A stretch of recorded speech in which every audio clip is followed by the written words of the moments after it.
Aloha Aina, and welcome to Voices of Truth, one-on-one with Hawaii's future, brought to you by the Koani Foundation. I'm Ehu Keikahu Cardwell, and here we are today on the beautiful grounds of the Bishop Museum in Honolulu, Hawaii. And we have as our guest none other than Andre Perez. Andre, aloha. Aloha. How's it? Welcome to Voices of Truth. Aloha. Good to have you on the show. Good to have you back on the show. Good to see you again, Ehu. Good. You've been involved in some very exciting things, both in Hawaii, but then outside of Hawaii, yes? Right. Actually, on the U.S. continent. That's right. Tell us about that. What's been going on?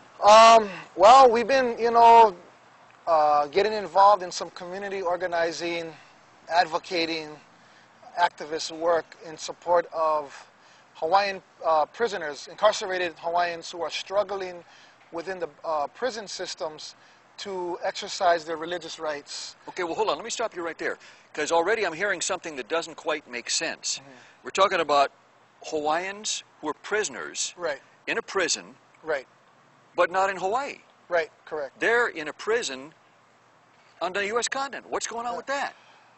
Well, it's a long story, I guess, but and it's kind of complex. But in a nutshell, because of overcrowding in prisons here, you mean? Yeah, and I guess the state, hasn't planned for these levels of incarceration, and there's overcrowding going on. Mm-hmm. So a quick fix was to export prisoners out of Hawaii to the continental U.S. to a private prison corporation. Whoa, a privately run prison corporation. Right. Wow. And the state pays them to house approximately about half of the Hawaii prison population. Wow.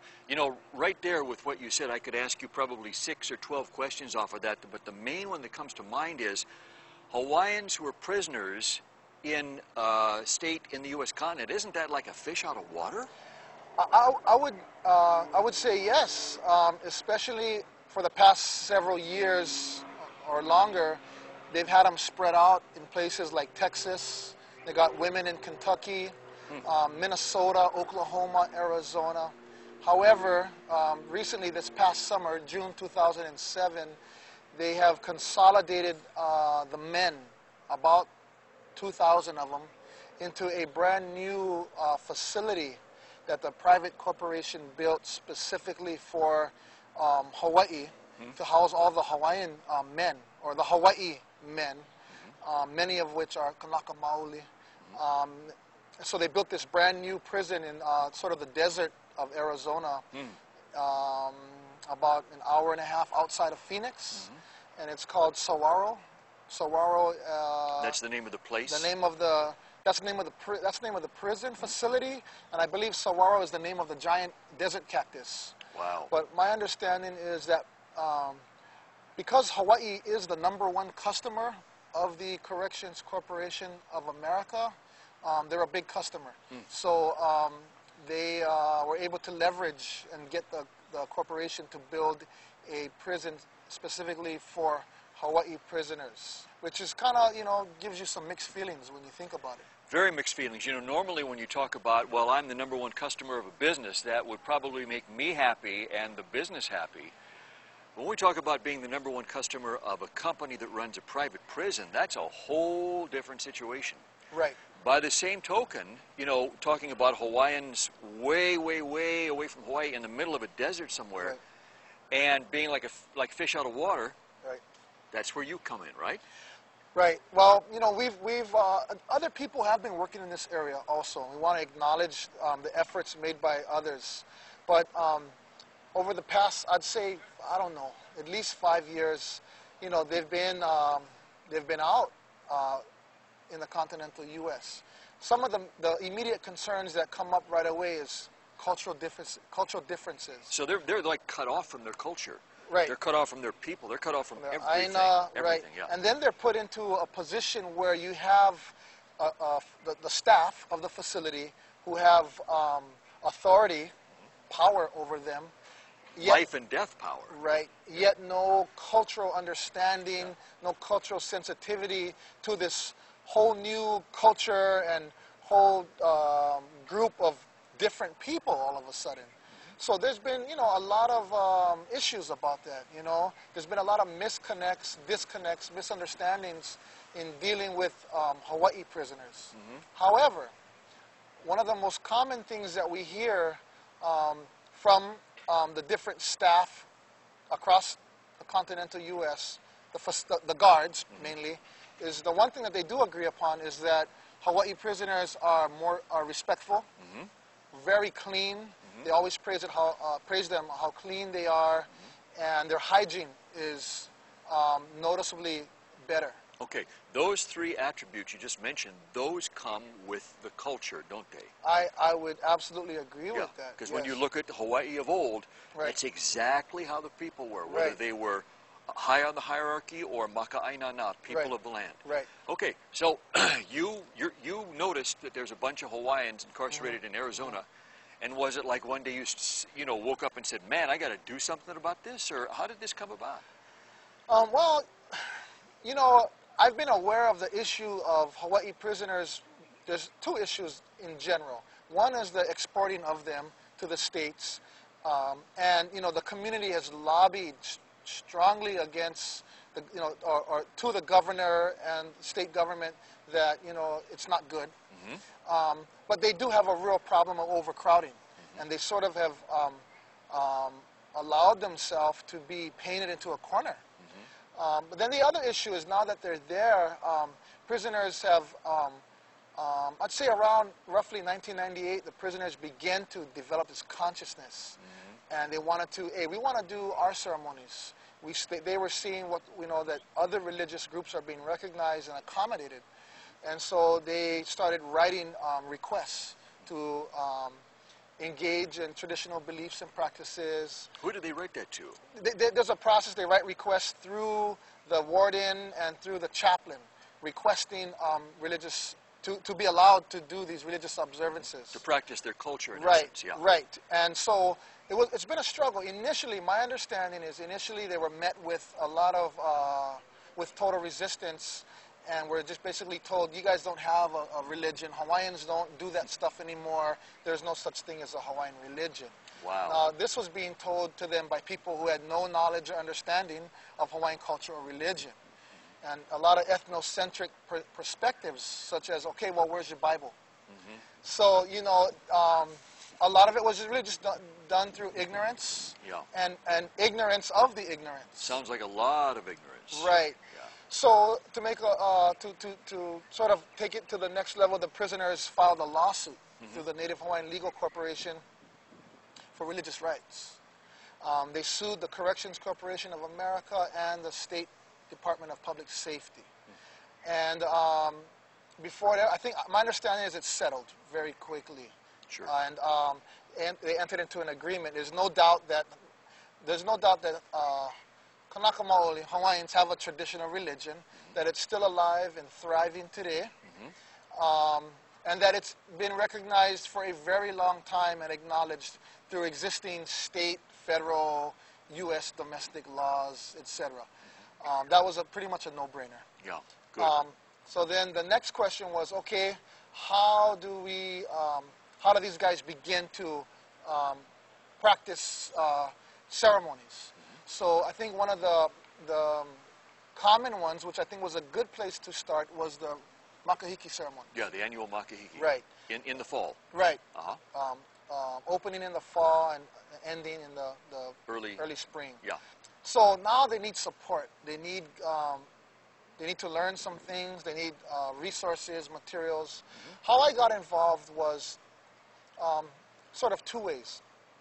There was one of the prisoners who had been released, Kalehao Kama'u, who's a good brother who's really been fighting and advocating for the guys, all prisoners since his release, and can really speak from experience, as he was one of the plaintiffs on the lawsuit. And now he's on the outside advocating for the guys still on the inside, yeah? Well, yeah, he was on the outside. He was, oh. Yeah, but anyways, he's been very instrumental in leading the charge and educating our community and getting the community to help. My girlfriend, Camille, works at the Native Hawaiian Legal Corporation as an attorney there. and she was telling me about the issue. And she had asked me, she knew that myself and Kapono Souza were involved in makahiki ceremonies here and there. Kaho'olawe, Kapono Souza is pretty well known for his makahiki activities here on Oahu. So she said, hey, you guys should think about going up there to Mississippi, because there's guys going to Arizona, there's guys going to Oklahoma, there's nobody going to Mississippi. It's kind of out of the way in the Bible Belt in Clarksdale. You guys should think about going up there and helping these guys with makahiki ceremonies, since you guys have, some knowledge. And we were like, well, yeah, I would like to do that, How do we get there? And, there was some funding that was supposed to come in from OHA. This was this past February. Office of Hawaiian Affairs. Right. February 2007, the Office of Hawaiian Affairs was going to give some funding. And I ended up crossing paths with Kalehao, Kama'u, who was already advocating and supporting the makahikis in the States. So I told him, hey, we'd like to help. We're willing to go to Mississippi. And he said, right on, we need someone to go to Mississippi. So we were like, okay, well, we'll go. And, but he ran into he had organized funding from OHA. So at the last minute, like 2 days before the trip, part of the agreement fell through. And for the funding, you mean? Yeah, for him, between him and OHA. Wow. And he got like maybe roughly a third of what he expected to get. Wow. So there was no funding for me and Kapono to go.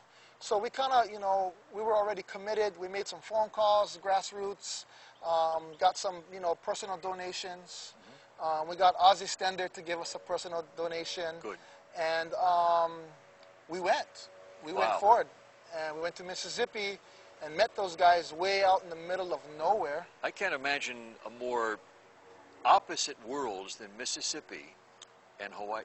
Yeah, very, we're talking the Bible Belt. Yeah. So largely a African-American, God-fearing Christian population. Right wing.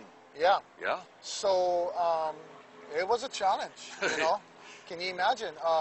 But, we went in and, I have to say, the staff were pretty nice. They just didn't understand a lot of things. But we went in and we went in and helped them, the brothers in Mississippi, with the ceremony. How were you received when they heard you? When you walked in there, like, what was the reception like? What was the experience for you walking in a place like that? Well, I'll tell you, we landed at Memphis, in Memphis, Tennessee, in February. Two local brothers having no knowledge of seasons over there, in shorts, slippers, and T-shirt. No kidding. And it was freezing cold. Wow. They thought we were crazy, as we got to the airport and rented our car. So we immediately went to like a sports authority and bought some sweatpants and sweatshirts.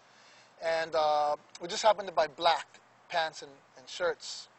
So we got to the facility and we came walking in, and the prisoners, they could tell that we were local brothers. They thought we were ACOs from Halava or something. ACO meaning? A corrections officers, because we were dressed all in black. Black, wow. And, they were kind of distrustful. We happened to walk in the facility right as they were having chow, going to lunch. And they came marching down the aisles, They were all looking at us and kind of glaring at us. And it was a little uncomfortable at first, but, they kind of, once they figured out who we were and why we were there. And why you were dressed in black. Right, yeah. We told them, hey, bro, we showed up in shorts. It's like 20 degrees. And so we had to buy sweats. Yeah. But they received us very enthusiastically, warmly. They were very happy to finally see some Hawaiians who were there to help them and not really judge them or be, be judgmental or critical of what they were trying to do. We were there for them. As one of the prisoners said, afterwards, you guys brought Hawaii to Mississippi. Wow. And so we immediately went into training them in protocol, basic cultural protocol, ceremonial protocol, and then stuff specific to makahiki. And we had tapped into a lot of our cultural network, a lot of our friends in the Halemua. We have a cultural men's group here in Hawaii, and we had a lot of donations of cultural items and ceremonial implements. So we were able to make do and have a small, kind of a stripped down but very meaningful makahiki ceremony. Of course, all of us, prisoners included, not realizing that we start with the sunrise, you know, Ealae, in February in Mississippi, it's like below 20. In Malo and Kihei. So you were outside? They let us go outside in the rec yard, and the ground was frozen solid. So we're on the ice. So we did, our ceremony portion was like 20 minutes to a half hour. In 20-degree About below. 20 degrees, approximately. There was ice, the ground was ice. And dressed only in a malo with Kihei. slippers. So that was sort of our moment of truth, Yeah. so to say. But everybody was committed, everybody was sincere. We went through the protocol and the prayers and stuff that we had selected for this ceremony, and it went off without a hitch. We had a good ceremony. Ho'okupu was given, Lono was acknowledged and praised and called upon, and so that was a ceremony. We spent about 3 more days there and just did training, you know, like classroom time. We talked about things like deeper protocol, Hawaiian worldview, Kumulipo creation stuff. Talked to them about some decolonization concepts, like Hawaiian cultural values and how those have been changed throughout time with the overthrow and Christian colonization. And so we were really able to take it to another level in terms of decolonizing the mind and making them more, giving them a better understanding of Hawaiian worldview and ho'omana kahiko, Hawaiian religious beliefs and practices. How long did they let you spend with the prisoners each day? Well, they were pretty supportive. We were averaging about 10 hours a day. Really? In the prison. Wow.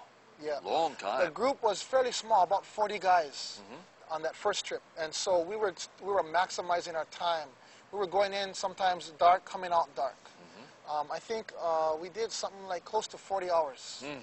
And we really shared a lot of our knowledge from Kaho'olawe, things we've learned from the Edith Kanakaole Foundation, cultural spiritual training. We talked about contemporary issues going on here in Hawaii, Akaka Bill, the sovereignty movement and things, just to give them an awareness. What was their reaction to all of this? Did they embrace it right away? Was there any resistance? Majority of them embraced it. As usual, it can be expected that, a lot of us were raised so strongly Christian that it's hard to let go of that doctrine and the uncomfortableness and fear that we've been trained, since the overthrow. We've sort of been trained to make a boogeyman out of our culture and our religious practices. So we had to tear down some of these preconceived notions and challenge them to, with logic and evidence, to look at some of the preconceived notions we have today about our religious beliefs and practices, about our cultural understandings and our worldview. But in the end, I think they all majority were very hungry, just like all of us, searching and then feeling that this is it, we found it. Wow. Wow. Yeah. Andre, I know, because you shared it with me before, that when you went in there on one of your trips, you had something very unexpected happen to you that was a difficult experience for you. Would you be willing to share that with our viewers? Yeah, without going into a whole lot of detail, sure. I went to Arizona this past, this is after the Mississippi trip. I went to Arizona to the new facility where they were going to house and consolidate and house all the men. And while I was there, I ran into a family member who was incarcerated. Who was incarcerated. But you didn't know he was there. I didn't know he was there, and we had sort of forgotten about him. He was a first cousin of mine who had had an altercation with our grandmother that resulted in her death. Oh my. And it was a big tragedy for our family, and we had never had any contact with him since that happened 13 years ago. And it was a challenge for both of us. Yeah. To what do you face do? each other. Yeah. But there was this sort of shock and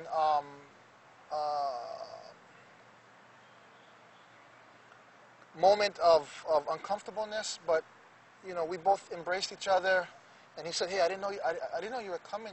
I didn't know you were here. And you know, I feel that, you know, I had to. It was a challenge for me. It was an internal moment of truth for myself, because I'm working. Obviously, I'm working with supporting and advocating for prisoners who are there because they've committed some form of a crime.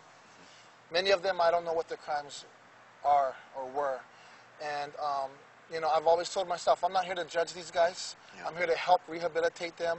We know that through the culture, they find healing and some sense of redemption and personal growth that can only serve to make them be better persons, and perhaps someday redeem themselves through being able to come back to society, Hawaiian society, and live a pono lifestyle and be contributors. But I never thought about facing something so personal. Yeah. So it was a challenge, you know, and I had to think and tell myself. So I'm here working with, you know, 50, 60, 70 guys, and I've already told myself I'm not judging them. How do I react to my own family member who has committed something that resulted in our grandmother's death? Yes. What do I do? Yeah. And, A real challenge to your own convictions. A real challenge to my own convictions and my own beliefs. Yeah. But I had to work through that, and I had to be pono with myself. And it was sort of a challenge to hold that voice of truth internally, you know? And so in the end, you know, I told myself, I'm not here to judge him. I'm here to help him, as with everyone else, you know? And hopefully, you know, the bottom line is many, including him, will be released and will come home someday. So my concern is, what condition are they in, spiritually, mentally, emotionally? What condition are they going to be in when they get released and come home to us, and our communities, our neighborhoods? Are they ready? Are they grounded? Yeah.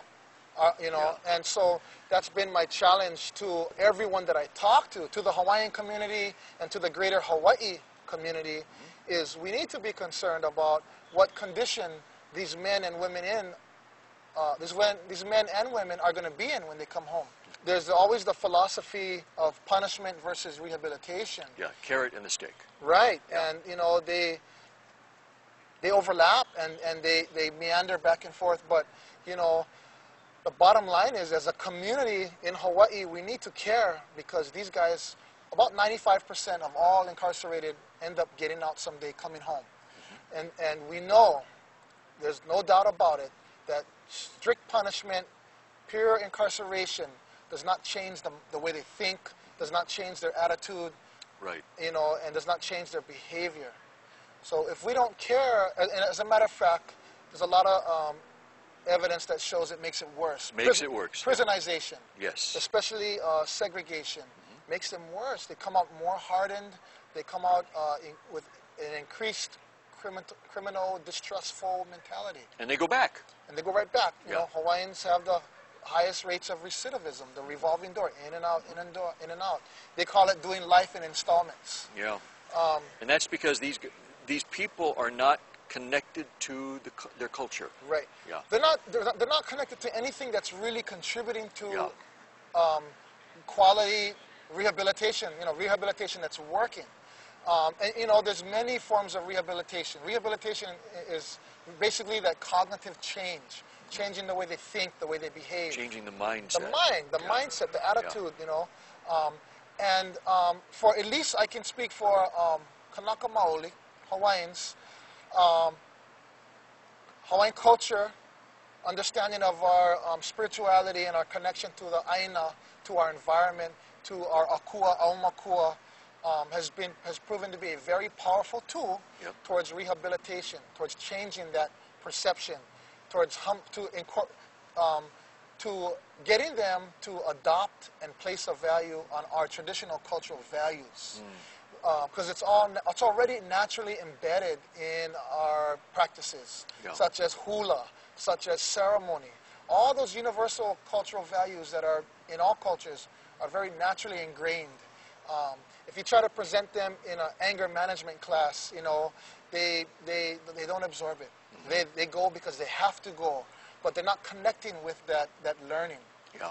When you give them a natural, organic process that comes through hula, through ceremony and protocol, they're receptive to it and they absorb it and they adhere to it. The cultural framework. The framework. Where it all makes sense and clicks. Nothing will really ground you to accountability better than your own spiritual beliefs. Yes.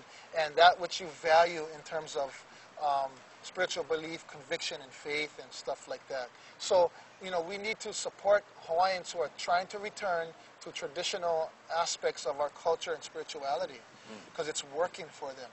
It's humbling them. It's giving them dignity, identity.